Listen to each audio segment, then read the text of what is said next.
Stitching the waistband to the scallop waist skirt.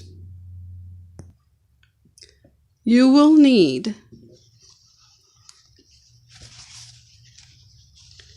the 2 scalloped edge facings,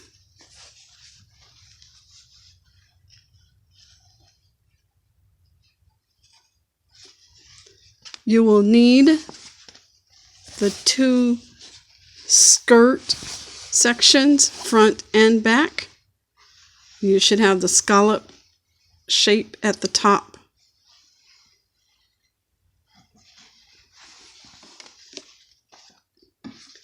You will also need 2 pieces of the horsehair canvas interfacing.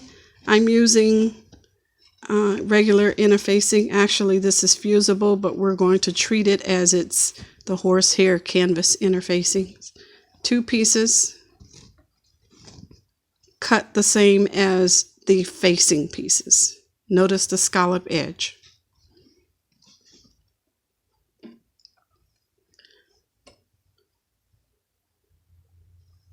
Flexible boning. I'm also, because I have just a small piece of boning, I will use this regular boning as one of the pieces, but you will stitch it in the same way if this is what you have. And you will need grosgrain ribbon. This is about 1 inch wide.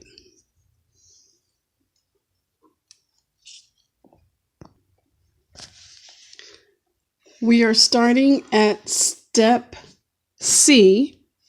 You have completed steps A and B, the skirt and stitching in the zipper. So we're starting at step C with basting the interfacing to the facing. So you want to take 1 piece of the horsehair canvas and baste it to 1 section of the facing. And you are basting it to the wrong side. That is the right side that I've indicated with an R. So you're basting it to the wrong side of that facing piece. So the definition of basting is using the longest stitch length on your machine. You can just go ahead and keep it at the stitch length that you are using for the project. You want to baste within, around the edges, within the seam allowance. Notice that the interfacing piece is not cut exactly to fit the facing. That's okay, as long as you can stitch within the seam allowance. You're just stitching that basting to the facing, or I'm sorry, the canvas interfacing to the facing, and you want to follow the shape of your facing.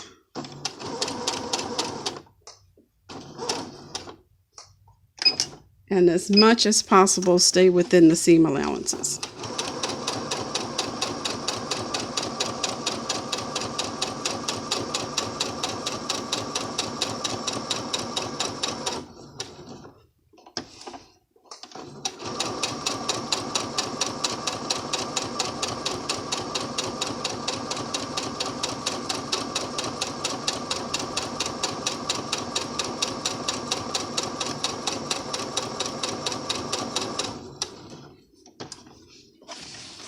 And notice how I'm pivoting at the corners, not removing the piece from the needle, just pivoting.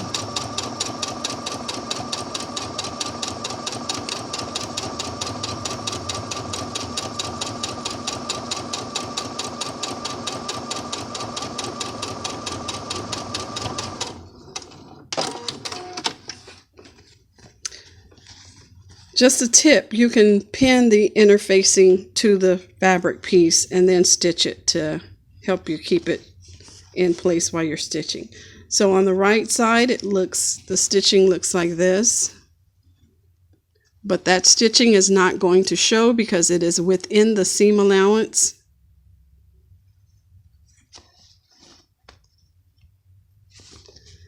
Then notice how you do see some interfacing around the edges. You can go ahead and trim that away. Step D, you want to add horizontal rows of stitching across the facing piece, and I've marked a 1/2 inch each row, but you can actually probably do yours. This is not a scaled piece. It's much smaller than the piece you're using, so you can make those marks an inch apart. And I've just noticed, well, you'll be able to see it. So I'm going to go ahead and start stitching. You don't have to back stitch on these because the end will be caught up into seam allowances on each end.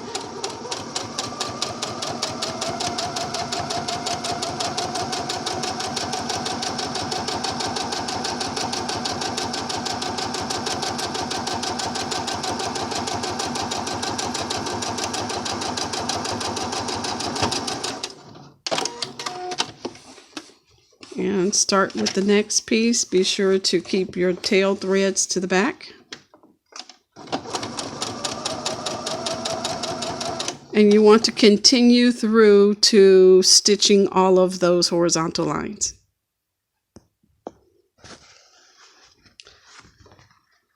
So you've stitched the horizontal rows on the wrong side, and this is what it looks like on the right side. The canvas here interfacing adds one layer of body. The horizontal channel stitching adds a second level of stiffness and body to the scallop edge. Now we're going to actually stitch in the boning. So to stitch in the boning from the wrong side, we take a piece of boning and we mark at the top or in the middle of a scallop section. So right in the middle of that curve, we're going to mark where we're going to place the boning. So there's 3 scallops. And so I'm marking right in the center, in the middle of the scallop at the top of the curve. That mark will serve as our placement for our boning. Now, a tip, the Ridgeline boning, which is the flexible boning, polyester boning, it actually is easier to stitch in than the other boning, and I'll show you the difference. You can start by placing the boning right over and center it right over your mark. So there's my mark. You can still see it right there. And I've placed this boning right over the middle of it down the center. And I'm going to make an extension out over the edge before I pin. And then I'm going to pin the boning in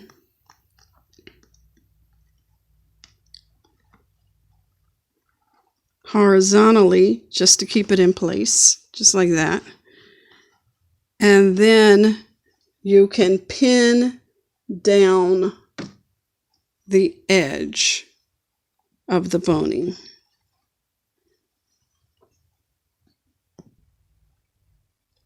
To stitch the boning, you can actually start stitching on the very edge of the boning,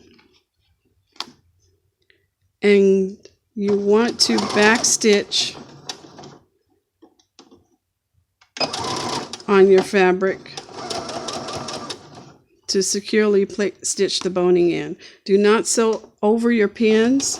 You're stitching on the very edge of the boning on each side of the boning tape. And notice how it curls around. You want to have that curl going up because that will actually help you keep it flat as you are stitching it. As you come up to your pins, remove them and stitch to the end of your fabric piece and backstitch.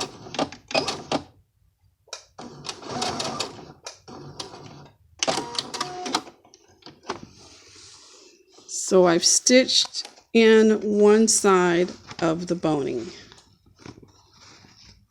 and I will stitch the other side.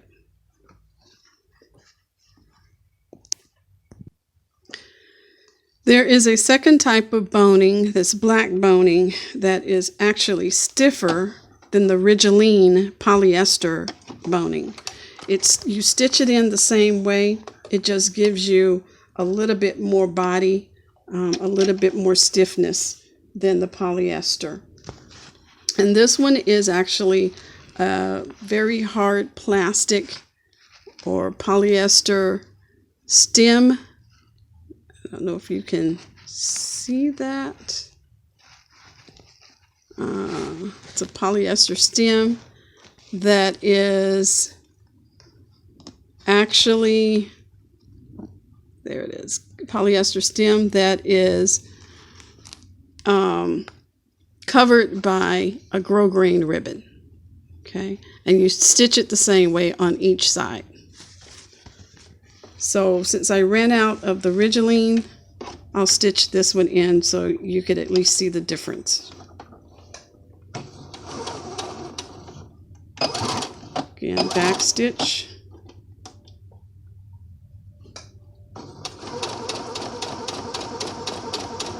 This one you have to be careful because it has that inserted polyester piece that's in between the grosgrain. You don't want to hit the needle. You don't want the needle to hit that. So it takes a little bit more precision.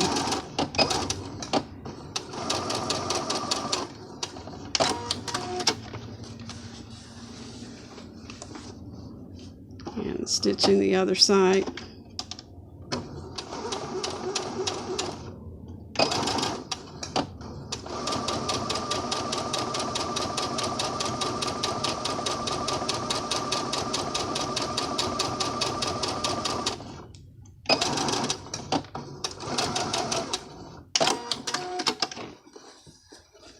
And you have that boning stitched in as well. Now the difference between the two, again, the grosgrain covered polyester boning is stiffer, so you can see it gives more body. And then there's the polyester Ridgeline. Once you've stitched in your boning, you have those channels going vertical or up and down the facing. You want to go ahead and cut away any long threads. So we've completed step D, basting the horsehair canvas to the facing pieces. We've completed step E, stitching in the boning. Now we will continue to step F by stitching the grosgrain ribbon to the bottom of the facing. I'm using a wider ribbon than probably what your pattern calls for, but the stitching is the same. You want to have a little bit of an extension out from the side of that facing. Start stitching and have your edges together, back stitch, and then continue. Now because you're using the flexible Ridgeline polyester boning, you can stitch right over that. But I have a piece of the more rigid boning, so I'm going to stitch right up to it, back stitch, and then continue on the other side because I don't want my needle to hit that.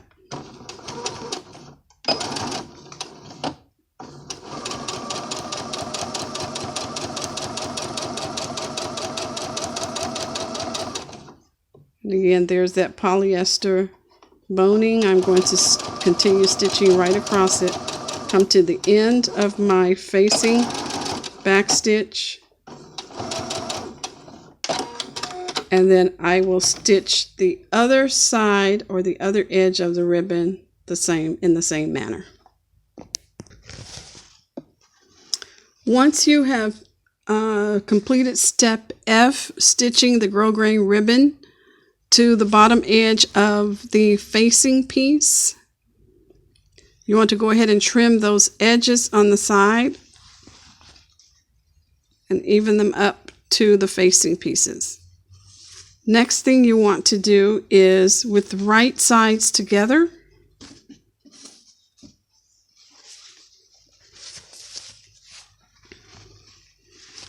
you want to pin the remaining section. Here's my right side. There's my right side. Now normally you would have the channels stitching, the boning, and the interfacing on the second piece, but because I'm just demoing this, I'm going to not do that and go ahead with the next step. So step G, you want to stitch the facings together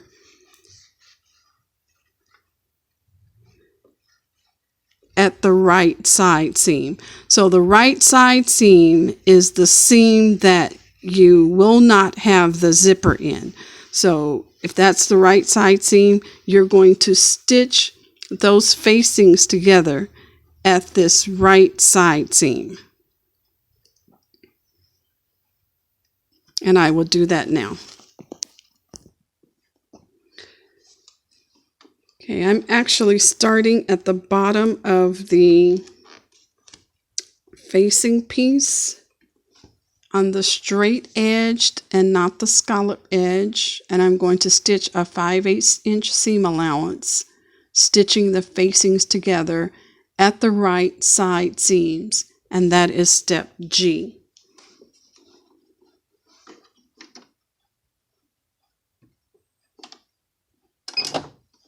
Remember to back stitch at beginning and end, and then clip your long threads.